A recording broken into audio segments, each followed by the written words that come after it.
Nós já estamos começando essa live. Daqui a pouco o pastor André tá por aí, tá bom? Enquanto isso a gente vai cantando aqui algumas canções para adorar e bendizer o nome do Senhor, tá bom? Teus olhos revelam que eu nada posso esconder, que não sou nada sem ti, ó fiel Senhor. Tudo sabes de mim, quando sondas meu coração, sei que tudo podes ver bem dentro de mim. Leva minha vida a uma só verdade, pois quando me sondas, nada posso ocultar. Sei que a tua fidelidade leva minha vida mais além do que eu possa imaginar. Sei que não posso negar, pois quando tu olhas para mim, me enches de tua paz. Você pode levar isso mais forte ao Senhor. Sei que a tua fidelidade leva minha vida mais além do que eu possa imaginar. Sei que não posso negar, pois quando tu olhas para mim, me enches de tua paz. Pois quando tu olhas para mim, me enches de tua paz. Pois quando tu olhas para mim, me enches de tua paz.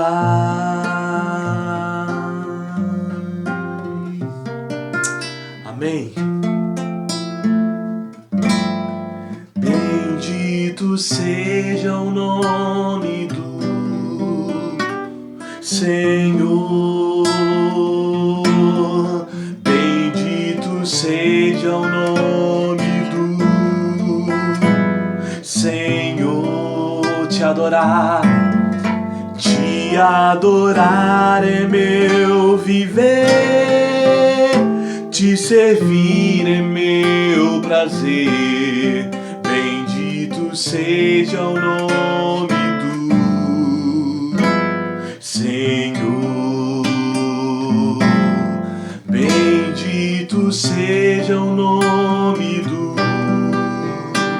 Senhor.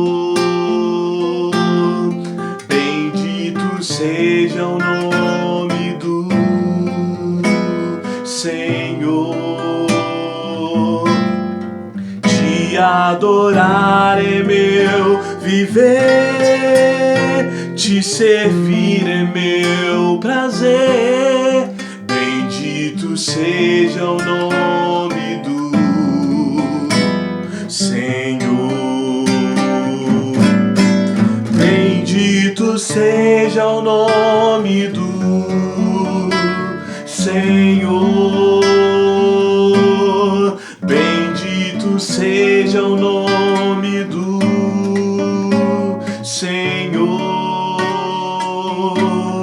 Te adorar é meu viver, te servir é meu prazer.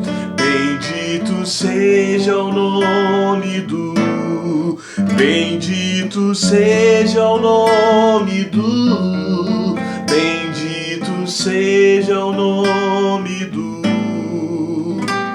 Senhor. Te Te adorar é meu viver, te servir é meu prazer. Bendito seja o nome do, bendito seja o nome do, bendito seja o nome do Senhor. Amém.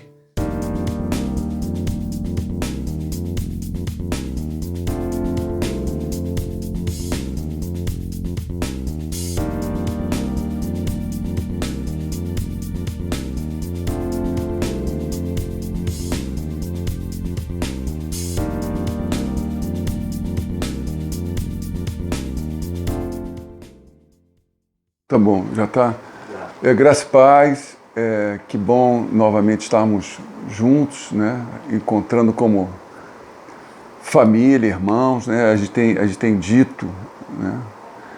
Que nosso encontro, apesar de ser virtual à distância, ele não deixa de ser espiritual, porque o encontro espiritual não tem que ser necessariamente presencial, ele tem que ser intencional, né? A intenção de entregar, a intenção de compartilhar, esse é um encontro.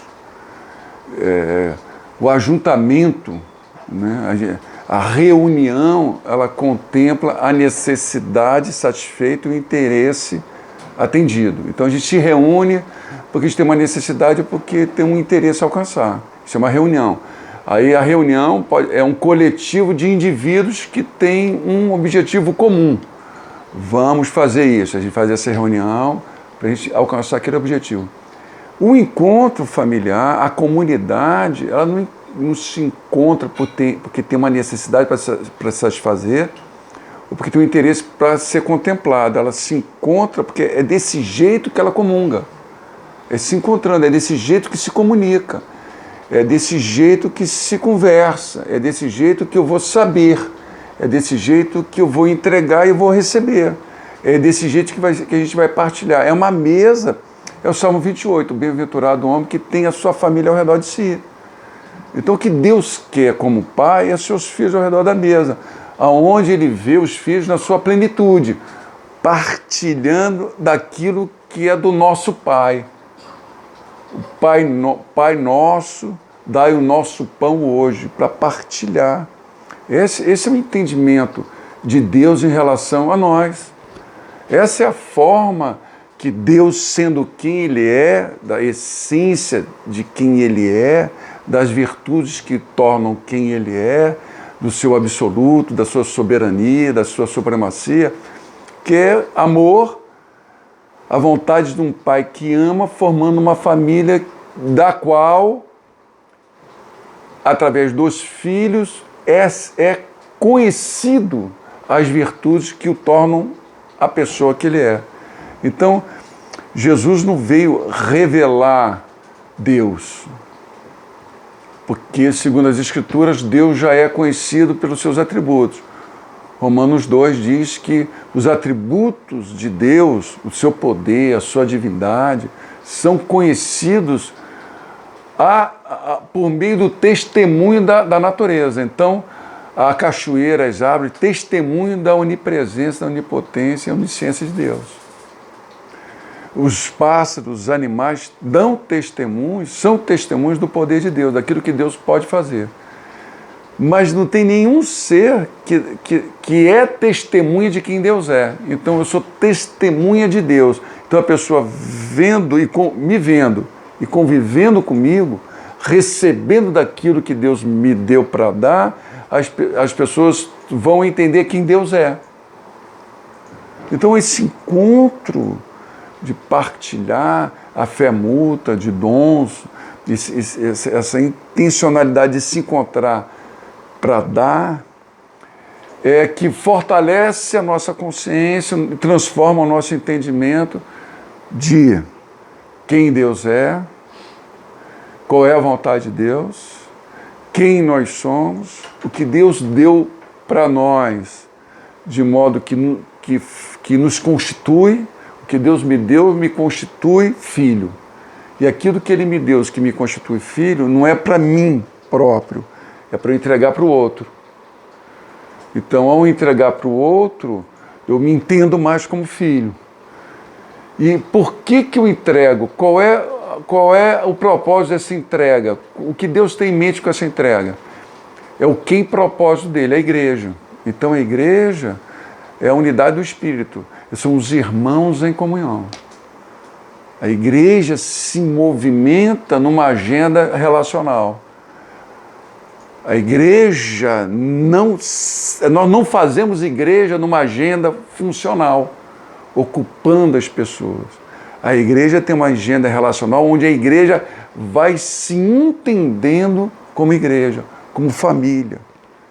E essa unidade que faz com que Jesus mesmo falou aos seus discípulos: eu dou um novo mandamento para vocês. Se vocês se amarem como eu amei vocês, nessa referência que eu sou de amor, do amor do Pai, eles vão entender, vão compreender, vão crer que vocês são meus discípulos, que vocês estão identificados comigo, que vocês são a minha semelhança. Então é relacional, não é funcional. Então o nosso encontro não é funcional, não é para ocupar você ou carregar você de informações. O nosso encontro é para iluminar seu entendimento.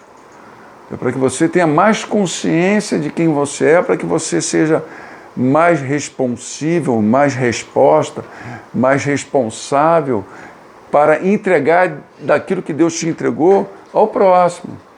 De forma que essa pessoa, ao receber daquilo que Deus te deu, paciência, bondade, benignidade, mansidão, compaixão, humildade, ele possa ter o entendimento dele iluminado e compreender que ele é filho de Deus. Quem vê o filho, vê o Pai. Quem vê você, vê o poder de Deus que te faz você ser eficiente naquilo que você faz, porque eu estou vendo o resultado daquilo que você tem, daquilo que você pode ter. Isso não revela Deus. Revela o poder de Deus incrementando a vida de alguém. Então nós vemos pessoas mostrando a eficiência de competência nos resultados que pretendem. A gente pensa que isso é o Evangelho. O Evangelho é um filho de Deus trabalhando na sua prestação de serviço, na sua competência, na sua aptidão natural. E quando ele faz esse serviço, se utilizando da sua aptidão natural, ele está trabalhando com Deus e Deus por meio dele. Está transmitindo virtude, está transmitindo as virtudes invisíveis de Cristo, de Deus. Então a pessoa não é impactada, não é transformada, não é iluminada pela eficiência da competência, contemplando o resultado alcançado. A pessoa impactada, iluminada, vendo que a pessoa prestando o serviço, ela está sendo eficaz em transmitir virtude. Então nós somos eficazes para que os seus frutos permaneçam. Então a gente é eficaz em fruto. A gente não é eficiente em fazer coisas legais para entreter as pessoas. Então a gente faz entretenimento, faz ajuntamento, faz reuniões, que as pessoas entram, ocupam um espaço, ocupam um tempo e continuam as mesmas. E entendendo porque frequenta determinado espaço, ou porque vai em determinado lugar e veste determinada roupa, ou come determinada comida, tem uma dieta nova, ele é evangélico, porque frequenta um lugar evangélico, um templo evangélico, um evento evangélico, ele é evangélico. Mas nunca entendeu a consciência de ser cristão, uma pessoa identificada com a natureza e o caráter de Cristo. Essa natureza, esse caráter de Cristo, revelam as virtudes da essência paternal de Deus. Então nós estamos nos encontrando. Você comece a pensar sobre isso e possa, na renovação do seu entendimento, ser transformado para que você possa provar da boa, perfeita e agradável de Deus, que é o próprio Deus. Amém? Então nós vamos falar novamente Porque a bem-aventurança, o princípio da bem-aventurança é meditar na palavra de Deus. Bem-aventurado o homem que medita na palavra de Deus. Ele é como uma árvore plantada junto a ribeiros e produz seu fruto. Ele é relevante, contundente, pertinente e constante. Produz fruto. Então ele compara a árvore plantada junto a ribeiros como a vida de um justo. Então não é um indivíduo que defende o seu direito de ir e vir. É uma pessoa que abre mão do seu direito de ir e vir para cumprir o seu propósito, que é o privilégio de produzir frutos. Produzindo frutos, e as pessoas provando desses frutos, elas vão entender que semente ela foi, de que semente ela é feita, qual é a sua origem, de onde que ele veio. Então nós precisamos meditar na palavra, pensar na exaustão do assunto. Então é importante você saber pouca coisa profundamente do que saber muita coisa superficialmente. Então estou aqui entregando um monte de informação para você viver declarando para obter um resultado na tua vida. Não é, isso é uma regulação de comportamento. Você vai fazer isso, pensar isso, declarar isso, que você vai ter o resultado X. Isso não tem nada a ver com o Evangelho. O Evangelho tem a ver com consciência transformada, entendimento transformado, para que a gente seja segundo, que a gente faça segundo aquilo que nós somos. E não fazer coisas para definir quem gostaríamos de ser. Então a gente está vendo aí uma tensão entre crente, que acredita numa crença para obter um resultado, um direito sobre Deus ou sobre as pessoas, e fé, que é uma consciência que é formada daquilo que eu já recebi de Deus, e a convicção que vem dessa fé de que eu vou ter certeza que eu vou entregar isso às outras pessoas.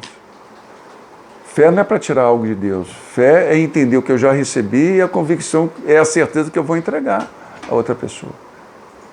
E quando eu entrego a outra pessoa, eu estou me conhecendo daquilo que Deus já me deu.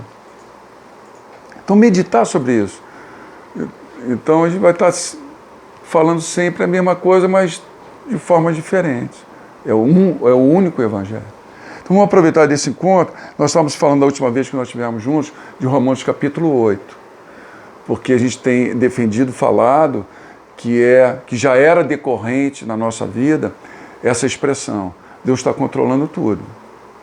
E nesse caos que paralisou o mundo e que cria uma série de situações na nossa vida novas, né? Parece que Deus abalou as coisas que estavam solidificadas na nossa vida como normais. Deus sacudiu tudo e agora ficou mais corrente a expressão: Deus está controlando tudo. Então nós estamos partilhando aqui que o Evangelho, a palavra de Deus, ela é comum ao religioso e é comum ao Filho de Deus. Então, 2 Coríntios capítulo 3 fala que a lei, a regulação comportamental, ela mata, porque ela não transmite vida, é o Espírito que transmite vida. Então, uma palavra, o Evangelho chega. Então, ela chega de uma forma lei, dogmatizado, que regula um comportamento. Para mudando o comportamento, a gente vai ter um resultado pretendido. Então, nessa plataforma religiosa, para a gente se consolar, já que a gente está fazendo tudo certo, o que agrada a Deus, então se a gente está fazendo tudo certo, eu vou ter direito de receber o que é bom, de Deus e dos homens. Se eu estou fazendo tudo certo, eu vou ter direito a um aumento. Se eu estou fazendo tudo certo, eu tenho direito a receber um pagamento. Se eu estou fazendo tudo certo, eu tenho direito a uma mulher mais ajustada, um marido mais compreensivo. Eu estou fazendo tudo certo, então eu tenho direitos. Então, se eu estou orando certo, se eu estou frequentando o culto, se eu estou rezando de acordo com o que agrada a Deus, cantando a música que Deus gosta, então eu tenho um direito que Ele me deu que é bom. Isso é religião. E a gente se consola: eu estou fazendo tudo certo, mas Deus não está dando ainda o que eu pretendo que Ele me dê como direito, adquirido por mérito. A gente se consola, mas Deus está controlando tudo. Eu estou fazendo tudo certo, mas minha mulher ainda não compreendeu, mas Deus está controlando tudo. E tem a plataforma do Filho de Deus, do justo que vive pela fé, daquele que tem a consciência de quem ele é e qual é o propósito de Deus. E qual é o propósito de Deus na vida dele? É que ele seja uma imagem de Cristo, uma imagem formada, clara de Cristo, para que para que Cristo seja o primogênito de muitos irmãos. Então a morte de Cristo foi a morte que Ele não fez unicamente coisas por nós. Foi uma morte que deu condição a Deus de fazer algo de nós. Nós fomos feitos filhos de Deus. Nós somos regenerados na ressurreição. Então o Evangelho não é algo unicamente que Deus fez por nós, perdoar nossos pecados. Onde está a redenção, a remissão, a propiciação e a justificação. Mas a gente esquece da regeneração. É o que Deus fez de nós. Então, Romanos capítulo 8, o Paulo fala até o 8 daquilo que Deus fez por nós, da forma como Ele nos libertou, nos perdoou, como Ele nos livrou do domínio do pecado, do poder do pecado, do reino do pecado. E agora ele vai falando daquilo que o Espírito fez de nós. Então, os primeiros versículos do capítulo, do 1 ao 17, ele fala que nós somos segundo o Espírito, nós somos gerados segundo o Espírito, em concordância com João capítulo 1, que nós não somos gerados da vontade da carne e do sangue, nós somos gerados da vontade do Pai, do céu. Nós somos gerados pelo Espírito, nós temos uma vida que se inclina às coisas do Espírito, uma condição genética, geracional, por meio do Espírito Santo, de nós nos inclinarmos para o Espírito, de termos comunhão com o Pai. Nós estamos no Espírito. Então o Espírito de Deus habita em nós, o Espírito de Cristo habita em nós e o Espírito Santo habita em nós. Então nós temos a condição genética de filho, de estar participando do conselho de Deus. Efésios 3:11. Efésios 1:11. Deus que faz tudo segundo o seu propósito, segundo o conselho da sua vontade. Então, dentro de nós há um conselho. Primeira Epístola de João, capítulo 5, verso 7. Quem dá o testemunho no céu? Pai, o Filho e o Espírito Santo. Esses três são um. Então, essa unidade triuna está dentro de nós. E nós fazemos parte dessa trindade. Segundo o que está escrito em João 14, versos 20, o Espírito Santo, Jesus falando, o Espírito Santo virá, e nesse dia que ele virá, vocês vão entender pelo Espírito Santo que vocês são um comigo, eu sou um com vocês, e nós somos um com o Pai. Então nós fazemos parte dessa trindade, porque nós somos corpo vivo de Cristo. Então nós estamos em comunhão com a vontade ativa, plena do propósito de Deus. Porque nós somos filhos. O Espírito Santo habita. Aí ele fala que o nosso corpo está morto por causa do pecado, mas o nosso espírito é vivo por causa da justiça. Então eu estou vivo para Deus, eu estou vivo para a vontade de Deus, eu estou vivo, regenerado, consciente de que eu estou compromissado com a vontade de Deus, com a natureza de Deus, com o caráter de Deus, para cumprir a vontade dele, para que Deus cumpra o seu propósito de ter uma família, uma imagem e que eu alcance o meu destino, de ser um Cristo pleno. É isso que ele está dizendo na nossa genética. E que o meu corpo morto vai ser redimido, porque o Espírito do Pai que habita em mim, que ressuscitou Jesus Cristo, vai vivificar meu corpo também. Então ele está contando tudo isso. Então, nós somos identificados com ele pela vida e identificados com ele pelo sofrimento. Está aí no versículo 17. Sofremos juntos com ele e também seremos glorificados juntos com ele. Então ele já começa a colocar uma palavra que está meio em desconexo com o evangélico, com o crente. Sofrimento, mas eu não tenho um Salvador que me livra de todo sofrimento. Eu não tenho sofrimento na minha agenda. Mas tem um sofrimento na agenda de Deus, que ele fala mais adiante, no verso 35, tribulação, angústia e perseguição. Então esse sofrimento não é um impedimento de alcançar algo. O sofrimento é angústia de estar plenamente envolvido com a vida que está em mim. Como uma mulher gestante está plenamente envolvida com a vida que está nela. Ela está se desprendendo, ela está se doando para formar alguém. Isso é angustioso.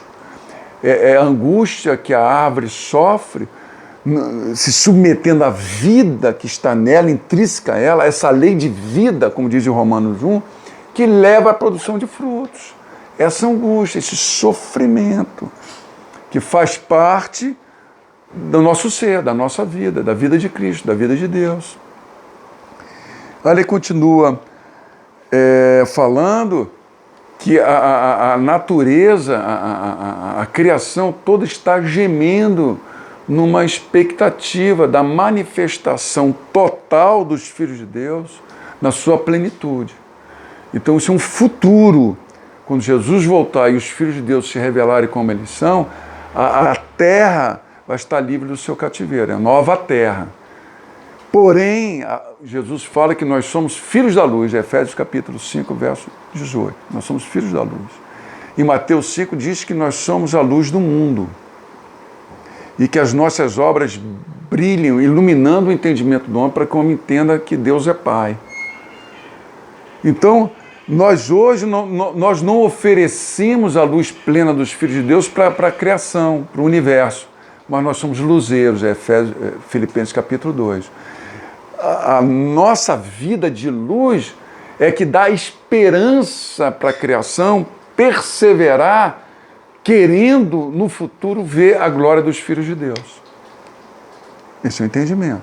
E nós, no nosso interior, também gememos da mesma forma, esperando a redenção do nosso corpo. E quando nós teremos um corpo glorificado, e segundo a primeira epístola de João capítulo 3, nós o veremos a Ele e nos veremos, nós seremos semelhantes a Ele, porque nós vamos ver-nos nele plenamente como nós somos. Então nós gememos nessa esperança, porque nessa esperança que somos salvos, na redenção do nosso corpo futuro. E da mesma forma, o Espírito Santo geme dentro de nós, segundo o conselho da Trindade, porque agora aqui, nós dentro desse conselho somos inconvenientes, porque nós não oramos como devemos orar. Mateus capítulo 6 explica isso. Quando você entrar no seu quarto, no seu íntimo, né, num lugar, no alojamento, no seu íntimo, na sua interioridade, onde está a sua semente corruptível, onde está a Trindade, onde você encontra o seu Pai. Você pode encontrar Deus num culto, mas você encontra seu Pai aqui. Ele explicou isso para a mulher samaritana. Ele está procurando filhos que o adorem em espírito e em verdade. Se Deus não é o Senhor da sua interioridade, você não vai encontrar Deus em lugar nenhum, em culto nenhum. Você vai encontrar poder de Deus, mas não a essência da paternidade de Deus, que está dentro de você. Então ele fala, quando você entrar na sua interioridade e orar de fato no conselho da Trindade no Espírito, não fica falando das coisas que você necessita, que você precisa. Porque Ele é Pai e sabe que você necessita dessas coisas todas. Ele está esperando uma outra conversa de quem está entendendo o que a Trindade está conversando. E Isaías esteve nesse conselho e foi revelado para nós. Ele esteve no conselho, ele viu o Senhor. Isaías 6. Eu vi o Senhor. João capítulo 12, João descreve que esse Senhor que Isaías viu foi a glória de Jesus. Em Atos capítulo 28, Paulo defende que Isaías ouviu o Espírito Santo. Então, juntando toda essa revelação, que Isaías viu foi o Pai, o Filho e o Espírito Santo, a Trindade. E Cristo é a visão, é a matéria, é a imagem de Deus.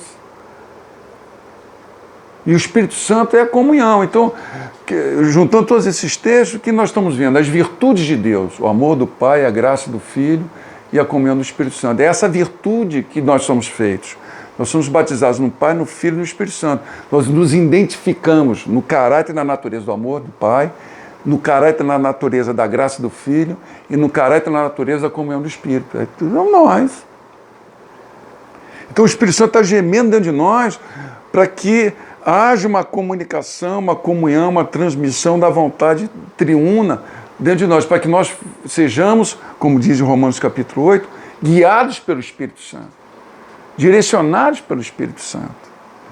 Aí ele vai continuando fazendo. Diante dessas coisas, verso 31, diante disso tudo, o que faremos? Qual é a nossa resposta? É a resposta de Isaías, de João, de Paulo. Envia-me a mim. A mesma Trindade que diz, façamos o homem semelhante a nós, a mesma Trindade diz, quem nós vamos enviar por nós para revelar quem nós somos? Isaías diz, eu. Então, diante dessas coisas, qual é a resposta?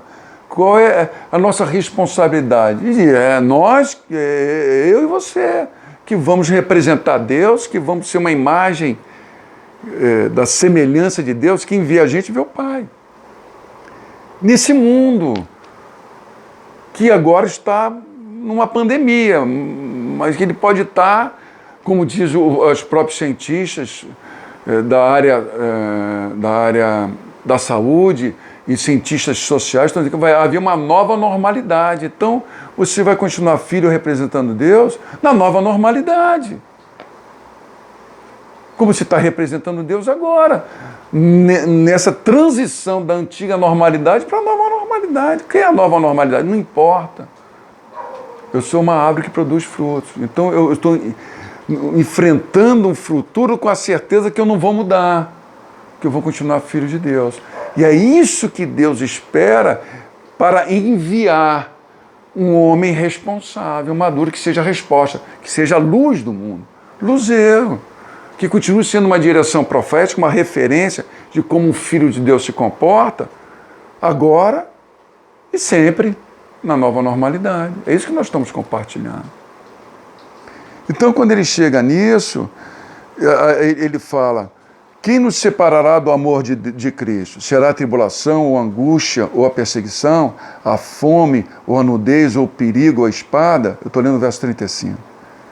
Que esse é o cenário do sofrimento, da angústia, de produção de fruto, de gerar vidas, de relacionamento, de comunhão. Ou a fome, ou a nudez, ou o perigo, ou a espada, verso 36, que está conectado. Como está escrito, por causa de ti somos mortos todo dia. O dia todo. É todos os dias, o dia todo. Somos considerados como ovelhas para o matadouro. Então, é isso aqui que a gente vai encerrar. Eu quero continuar compartilhando com vocês agora numa perspectiva do Salmo 23. O que o Salmo 23 diz? O Senhor é meu pastor.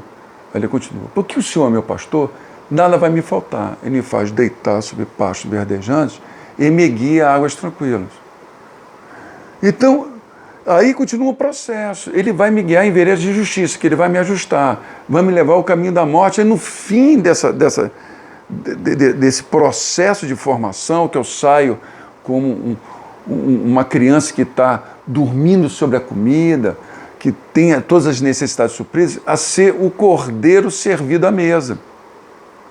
Que foi o processo da formação e da revelação de Cristo. Ele começa com uma criança, no seio da família, depois ele se despreende esse costume familiar e se torna um jovem adulto, cuidando dos negócios do pai. Ele vai se desenvolvendo e revelando Cristo de uma forma cada vez mais clara, até na cruz, onde ele diz, está consumado. Eu revelei Cristo plenamente. Quem vê o Cristo na cruz, vê o Pai. Vê a justiça e a misericórdia do Pai se encontrando de uma forma plena. Então, falando de nós, eu e de você, ele começou a obra e vai concluir até o dia do Senhor. Então, quando tiver consumado, você ter entregado tudo como Jesus Cristo entregou tudo, ele expirou, entregou o último fôlego de vida, entregou tudo que tinha que entregar. Está consumado, Cristo pleno. Quando você entregar tudo aquilo que Deus deu para você como um depósito, que te constitui, que tem que ser entregue, estará consumado. E você não fica mais nenhum segundo na terra, porque você não está aqui para realizar os seus sonhos, você está aqui para revelar Cristo, para viver essa vida plena, nesse processo. Então, estamos nesse processo. Então, quando você chega e está... Deus, olha só, eu quero ler um versículo 32. O Pai, né? O Pai que não poupou seu próprio Filho, mas antes entregou por todos nós, como não nos dará gratuitamente também com Ele todas as coisas? Aí ele fala sobre, o verso 35, sobre a entrega. Quem Ele está entregando? Nós como cordeiro. assim como ele entregou seu filho. O pai é aquele que entrega o filho.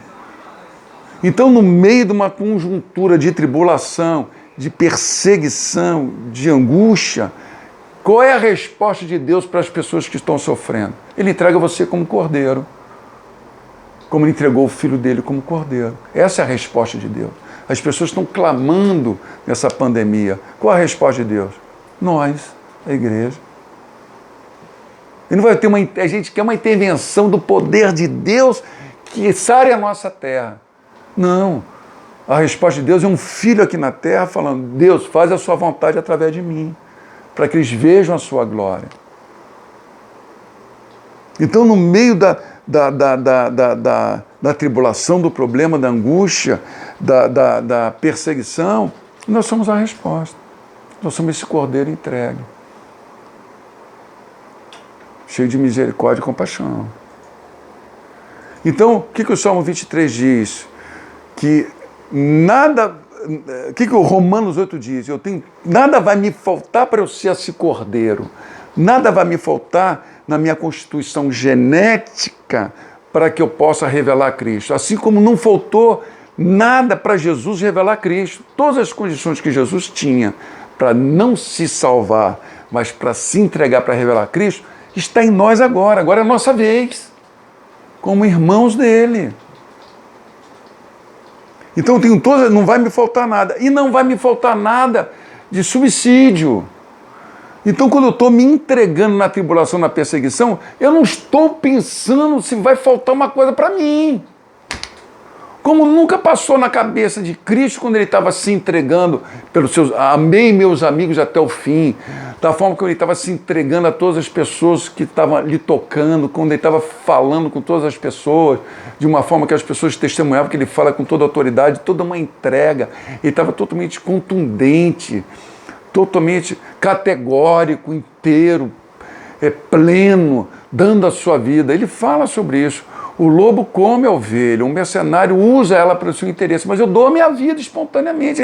Ele não só deu a vida na cruz, ele deu a vida dele desde os 12 anos, quando ele entendeu que ele estava cuidando dos negócios do pai dele. O negócio do pai dele é dar ele. Então, dos 12 ao 33, ele se deu. De forma que o João Batista, quando viu ele, eu estou vendo um homem que se dá, então eu tenho que ser batizado por você. Não é você ser batizado por mim. Então é uma vida comprometida em fazer a vontade de Deus. E nós estamos identificados com isso. Então, ele fala: não andeis ansioso por coisa alguma. Eu não ando ansioso por coisa alguma. Porque nós temos um pai que começou essa história. Então Deus não está trabalhando na nossa vida para suprir as nossas necessidades no que diz respeito à nossa subsistência. Deus está suprindo as nossas necessidades no sentido de que a gente tenha todas as condições genéticas externas para cumprir esse processo de sermos um Cristo pleno, que vai expirar e vai consumar a obra, entregando tudo que tem. Então não é um momento agora de você estar preocupado se você vai ter ou não. É um momento agora, como sempre foi, e você não está pensando nessas coisas, mas está na oração com a Trindade. Como eu vou fazer? Qual é a forma que eu vou dar ao Cristo? Qual é a forma que eu vou dar ao Cristo que está em mim nessa tribulação, nesta angústia, nessa perseguição?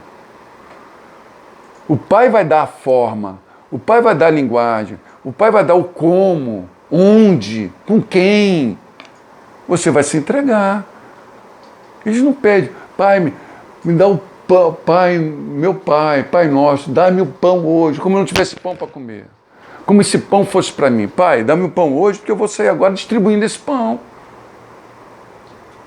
Porque o Filho de Deus, quando ele senta à mesa para comer o pão, o pão para ele não é o direito que ele tem de comer. O pão para ele é a responsabilidade de cuidar, que aquele pão é nosso, é para ser partilhado. A mesa não é o direito de sentar à mesa e comer, é o privilégio de partilhar aquilo que Deus deu. Então ele continua o texto: será a tribulação, ou a angústia, ou a perseguição, ou a fome, a nudez, ou o perigo, a espada? Nesse momento de você ser consciente que você está ali como uma resposta de Deus na forma de uma ovelha que se dá para ser comida, que aquilo que Deus te deu para você é para sustentar as pessoas, é para dar sustento de paciência, bondade, benignidade. Você entrega uma cesta básica, você presta um serviço, mas você se entrega à virtude, aquela pessoa com a cesta básica, ou você prestando um serviço qualquer, ela vai ter nutrido o corpo dela. Mas da forma como você transmite virtude, ela não vai ter apenas um nutriente que vai suprir o corpo dela, mas ela vai ter virtudes que vão fazer com que ela entenda que ela não está sozinha. Porque as Escrituras dizem que Deus traz o solitário para viver com a família. Então aquele cara tem um mal que acomete a ele antes da fome, é a solidão. Então as virtudes que são transmitidas quando você entrega uma cesta básica, quando você presta um serviço qualquer, faz com que aquela pessoa entenda que ela faz parte de uma família. Que você está fazendo aquilo não para aquela pessoa frequentar o teu culto. Você não está fazendo aquilo para mostrar que você tem direito sobre ela, porque você tem comida, ela não. Você não está sacramentando a pobreza dela. Você está fazendo isso e ela entende, quando você transmite virtude, ela está entendendo isso, que ela é sua irmã. Você está fazendo isso porque você o ama como você ama um irmão. Você está no trabalho, trabalhando lá com a sua equipe, aí Deus tem uma forma humana de colega de trabalho, onde aquelas pessoas, ao verem você trabalhando, prestando o seu serviço, elas convivendo com você, elas vão entender, vão ser iluminadas no entendimento que é um filho trabalhando com o pai, mostrando para elas que elas são irmãs, membros da família de Deus. A igreja é a família de Deus. O que a Bíblia fala que nós somos? Em Efésios capítulo 2, depois que ele nos reconciliou pela paz no seu corpo, ele uniu todo homem, religioso ou não, reuniu num só corpo, fez um só homem, e foi para a cruz, e morreu, e ressuscitou esse homem com uma nova natureza. E esse homem com uma nova natureza é a família de Deus, é os membros da família de Deus.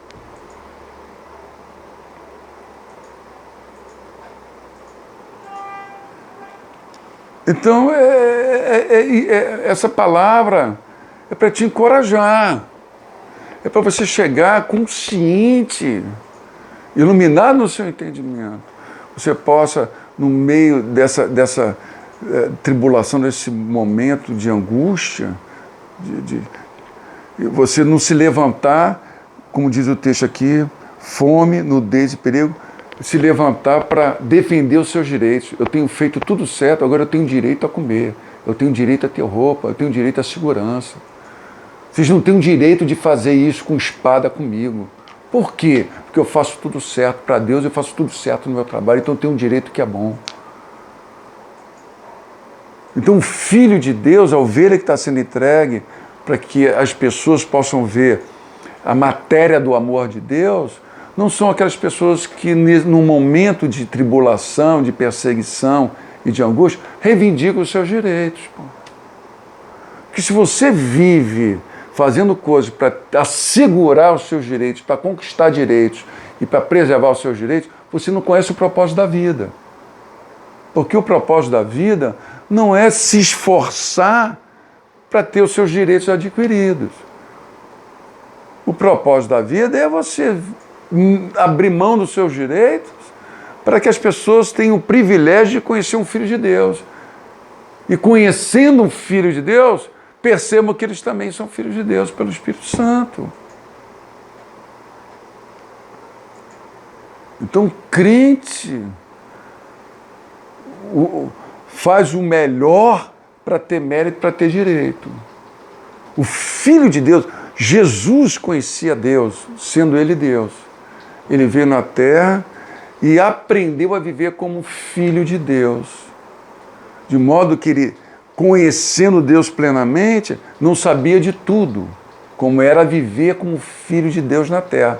Então ele aprende a viver como filho de Deus na terra, de modo que o conhecimento de Deus não se tornasse próprio dele, mas que pudesse ser compartilhado com todos. Então, num momento como esse, eu não estou em defesa do meu direito. Num momento como esse, eu abro mão dos direitos de filho de Deus, porque o filho de Deus tem direito a tudo isso, e abre mão desse direito para que o conhecimento de Deus seja partilhado. Veja, um filho de Deus. Então isso tudo Romanos 12 chega, se a gente não mudar a nossa maneira de pensar, de religiosidade, que faz as coisas por interesse e necessidade, faz a coisa certa, dogmaticamente, para receber de Deus o direito de ter as coisas boas, de receber o direito de receber as coisas boas das pessoas, a gente não vai conseguir pensar como o Filho de Deus pensa. A gente não vai conseguir entregar tudo aquilo que nós já temos para entregar para Deus. Paulo fala que ele sofria a dor que faltava para a formação do corpo de Cristo. Então, às vezes, o pastor está nervoso, está com raiva? Não, eu estou nervoso. Porque a gente sofre na angústia para formar o entendimento de filhos. Uma coisa interessante, que a Bíblia, tendo consciência da nossa vocação, a nossa agenda, a nossa diligência, a nossa relação de humildade, de mansidão, de longanimidade, de paciência uns com os outros, suportando uns aos outros, é para preservar a unidade do Espírito. É para preservar os irmãos se encontrando. Para que nesse encontro, nesse ajuste, essa tensão que tem da nossa comunhão, de pessoas diferentes, sendo ajustadas na relação, em comunhão, possamos chegar na unidade da fé. O que é a unidade da fé? Onde Deus está querendo nos levar nesse processo que você vai conhecendo a vontade de Deus e vai se entregando na vontade de Deus, vai entregando o que Deus deu para você, para todas as pessoas que são diferentes de você. Você não é uma vida miserável, você não contém isso, você dá espontaneamente. É se conhecer, conhecer Deus. De modo que você vai obedecendo Deus, você vai conseguindo ter a consciência de quem você é com Cristo, como Jesus Cristo teve a sua consciência transformada e plena quando Ele se entregou. Então nós não vamos ter uma comunhão simplesmente de genética, de ser filhos gerados pelo Espírito, como Jesus foi gerado pelo Espírito. Não, nós vamos ter uma unidade de consciência. Eu vou estar aqui na Terra tão consciente que eu sou Cristo, como Jesus tinha consciência que ele era Cristo, Filho de Deus. Então, tendo essa mesma consciência de quem eu sou, de quem o Pai é, do propósito de Deus, como Jesus Cristo tinha, a minha entrega vai ser tão plena, tão consistente como foi a entrega dele. E as pessoas vão ver tanto o Pai como viram na vida dele, vão ver na minha.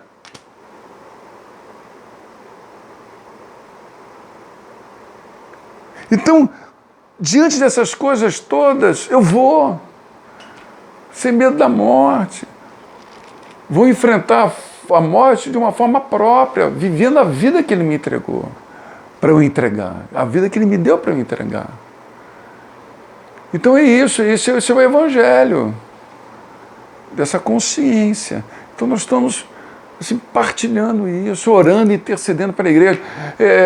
Num momento importante desse processo na vida de Jesus para revelar Cristo, próximo da sua morte, o diabo apareceu para Jesus numa conversa e falou: eu quero os seus discípulos para ser andar com os seus discípulos, eu quero Pedro para ser andar com Pedro. O que é que ser andar? Pegar Pedro e fazer isso com Pedro.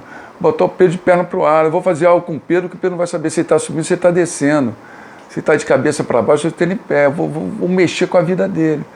O que surpreende, se a gente não tem a consciência de filho, mas só a consciência de religioso, a gente fica assim em entender a resposta de Jesus. Jesus não falou: arreda de mim, Satanás, está repreendido, vai para o inferno. Não. Eu vou orar para quê? E quando você ciranda Pedro, eu vou estar orando para ele ficar firme na fé.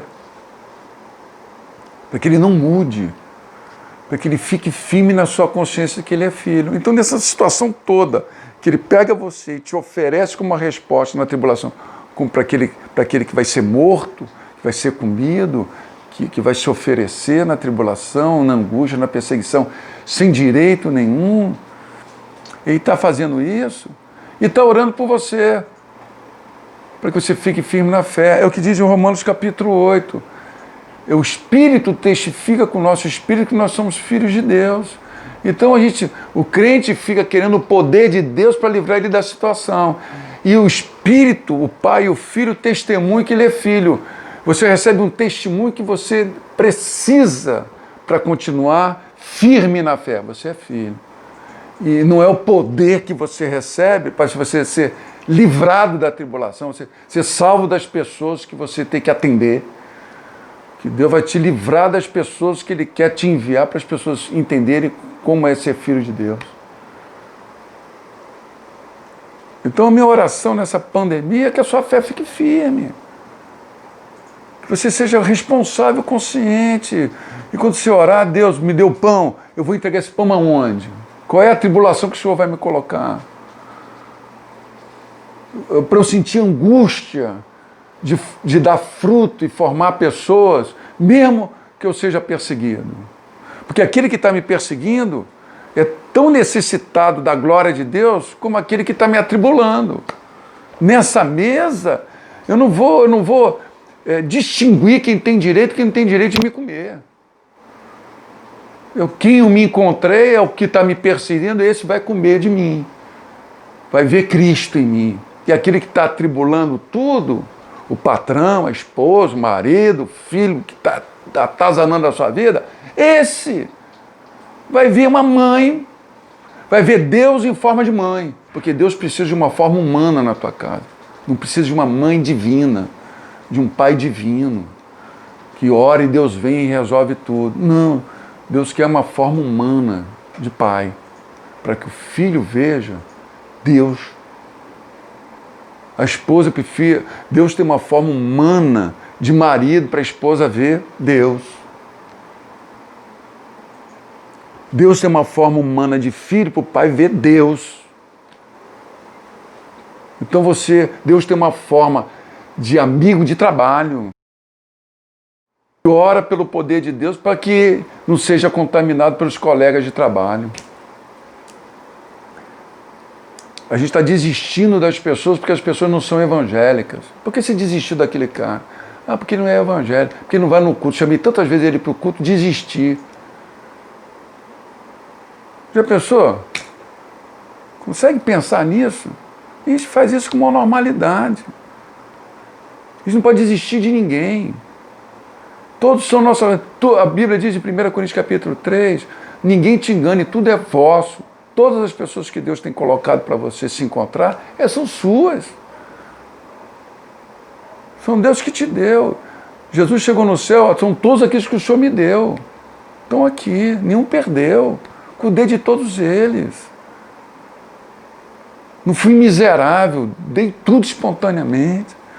E a Bíblia diz, se a gente não tiver consciência da ressurreição, que a gente está identificado, que a ressurreição nos dá a consciência que nós estamos identificados aqui na terra, sendo como Cristo é e andando como Cristo anda. 1 Epístola de João capítulo 2, 6 e 1 Epístola de João capítulo 4, 17.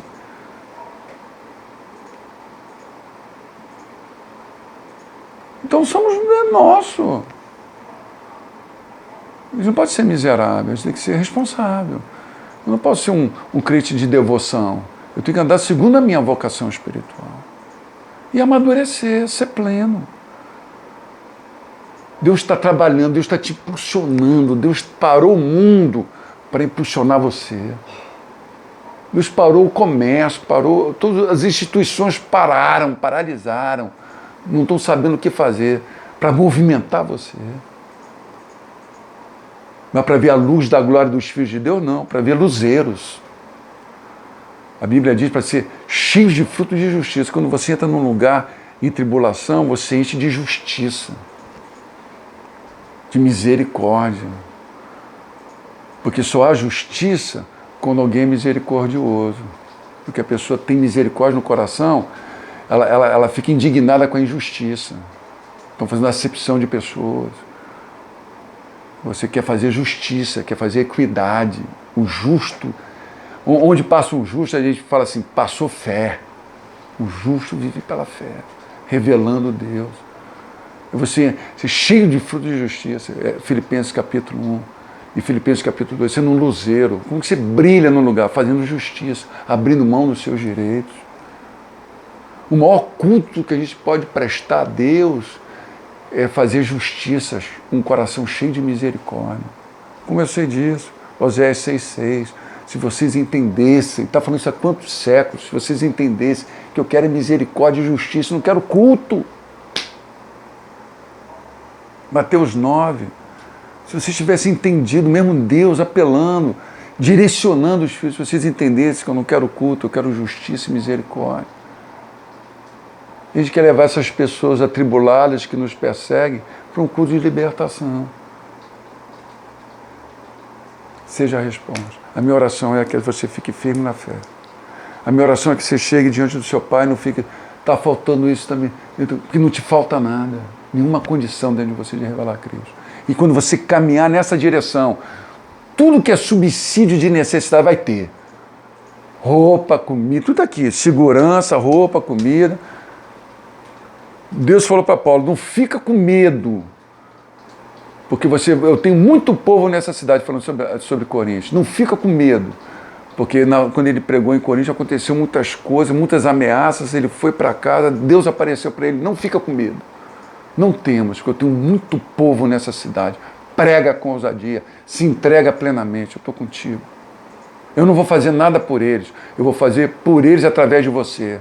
Não seja miserável, não tenha medo, seja corajoso. Entrega a vida.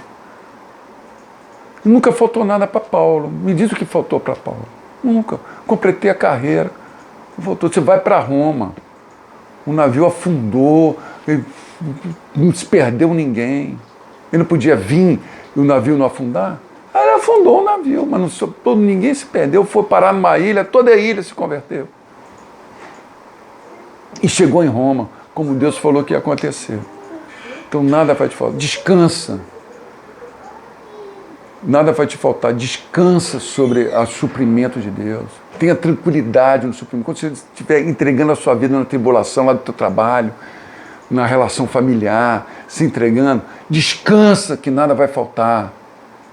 Descansa que vai ter tudo à sua disposição, porque Deus é teu Pai. E entenda que nada te falta dentro de você, está tudo aqui dentro de você.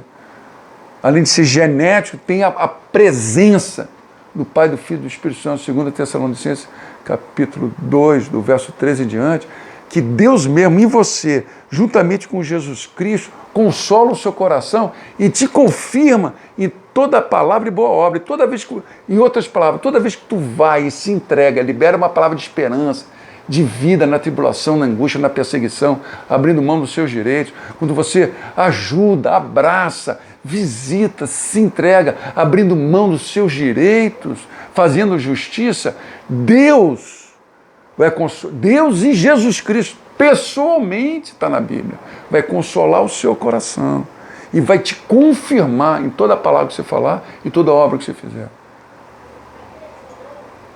Meu Deus!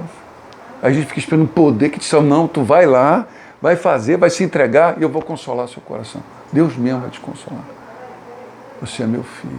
Isso mesmo. Fica firme na fé. Demonstrando virtude. Sendo eficaz na produção do fruto. Essa é a minha oração. Vamos orar? Eu sempre falo. Quando eu falei aqui que ia falar meia hora, todo mundo aqui riu. Vamos orar? Eu estou orando por você, eu quero orar com você. Tem Deus no céu orando por você e tem Deus dentro de você orando com você. Não tem ninguém mais interessado que você ter certo do que aquele que chamou você para andar com ele. Vou falar de novo. Não tem ninguém mais interessado que você dê certo do que o Deus que chamou você para andar com Ele. Aquele que chamou você para andar com Ele, na sua vocação, como Ele andou, está intercedendo por você no céu e com você aqui na terra, para que a vontade de Deus se cumpra plenamente na sua vida e você seja um homem pleno, uma mulher plena, independente da circunstância, da situação e do ambiente que você está vivendo e convivendo. Deus convive em todos os ambientes e Ele não se corrompe. Deus vai te colocar em ambientes que você nunca imaginou que poderia estar e você não vai se corromper, você vai continuar o mesmo. Luz, firme na fé. Amém? Vamos orar. Pai amado, querido Deus, nós estamos em comunhão com a sua igreja e muitos irmãos estão passando por momentos muito difíceis que nós podíamos classificar como tribulação. Estão passando momentos muito difíceis que nós poderíamos classificar como perseguição. Mas em nenhum desses momentos de tribulação e perseguição o Senhor coloca ansiedade, depressão, medo, coloca angústia. Eu posso estar angustiado e não estar deprimido. Eu posso estar angustiado e não estar ansioso, com medo do futuro. O angústia é daquele que está próprio, inteiro, contundente, categórico, sem dúvida, entendendo plenamente, a gente se angustia. Estamos angustiados com tudo que a gente está sofrendo de igreja, de quem é a igreja. Triste com tudo que está acontecendo. Mas ao mesmo tempo alegres, contentes e plenos, porque nós estamos conscientes da vida própria, da vida de Deus que está em nós. Que não é acumulada, é partilhada, é ressonante, é circulante, é palpável na rua, na esquina, no trabalho, na família.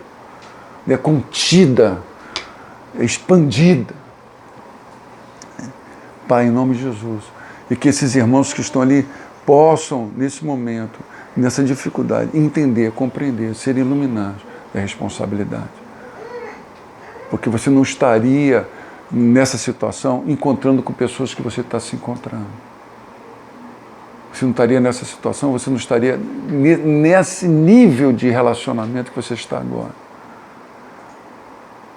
Nesse afetamento do que está acontecendo. Você está aí, tem algo de Cristo em você que pode ser compartilhado. Tem uma consolação, tem uma misericórdia que você pode. É um momento, é um privilégio de você conhecer mais a Deus. E oro e clamo para que a vontade de Deus seja feita. Toda e qualquer situação. Que você não vai ficar nessa situação de tribulação, de angústia, de perseguição, nem um segundo a mais do que é do controle de Deus, que é do propósito de Deus para a sua vida. E você não vai ficar nem um minuto a menos. Deus não vai tirar antes do tempo. Ele vai formar tudo em você e você vai transmitir tudo que você tem que transmitir. Passe inteiro por isso. Em nome de Jesus, eu oro para que Deus nos conceda espírito de sabedoria e de revelação no seu pleno conhecimento. Eu posso conhecer plenamente Deus no seu amor, na graça e na comunhão do Espírito Santo. Eu nunca vou conhecer plenamente o poder de Deus, a onisciência de Deus, a onipresença de Deus. Nunca vou conhecer. É imensurável, mas eu posso conhecer plenamente o amor de Deus, à medida que eu dou o amor de Deus. Eu posso conhecer plenamente a graça de Deus, na medida que eu materializo o amor de Deus, ajudando as pessoas, sendo piedoso com as pessoas, caridoso com as pessoas. Eu vou conhecer plenamente a graça do Filho dele. E com a intenção de formar uma família, eu estou sendo caridoso a um irmão macumbeiro, uma irmã prostituta, um irmão ladrão. A irmã manda estar ladrão. Eu vou conhecer a comunhão do Espírito Santo plenamente. Essa é que nós sejamos iluminados para entender quem somos, o que Deus deu para que nós pudéssemos ser quem somos e entender a nossa responsabilidade de entregar isso no propósito do que igreja. O propósito de Deus é um quem, pessoa, igreja. Não um que, igreja que a gente idealizou. Em nome do Senhor Jesus, um beijo no coração. Que você possa ser pleno nesse momento de privilégio de partilhar os dons, num momento de único de você cuidar das pessoas que Deus tem colocado diante de você. Deus continue te abençoando poderosamente. Amém? Tamo junto. Até a próxima.